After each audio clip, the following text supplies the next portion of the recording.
Isang ginang ang napaanak sa loob ng sasakyan bago pa man makarating sa ospital sa La Union. Narito ang report.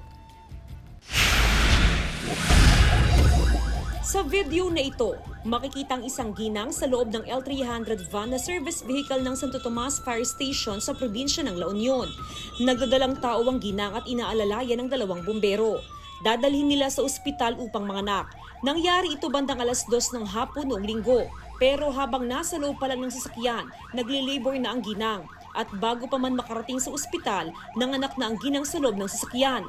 Sa tulong ng dalawang bumbero na parehong nurse, ligtas na nailuwal ng inang malusog na sanggol.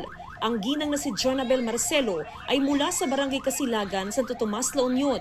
Hindi raw siya nagatubiling tumawag ng tulong sa BFP nang maramdaman niyang malapit na siyang manganak at rumisponde naman agad ang otoridad. Ako po ay saludo sa kanila po na sila ang nag-alalay, tumulong para hanggang makarating sa hospital po. Hanggang napaanak na po ako sa sasakyan. Nakakagaan po ng pakiramdam po na ganun po yung impression po ng mga tao, lalong-lalo na po dito sa bayan po ng Santo Tomas.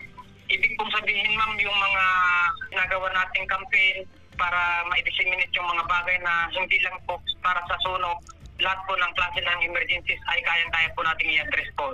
Healthy baby boy ang anak ni Jonabel na pinangalanan niyang Yuji Cairo. Hindi raw itong unang pagkakataon na umalalay ang mga kawani ng BFP sa mga anak na ginang. Malaking bagay raw na sanay o trained ang kanilang mga bumbero, hindi lang sa pagapula ng apoy kundi sa iba pang emergency assistance. Mananatili raw ang BFP sa kanilang panatang magsilbi sa bayan ng buong dedikasyon at sakripisyo para sa kaligtasan ng buong pamayanan. Jasmine Gabriel Galban, One North Central Luzon.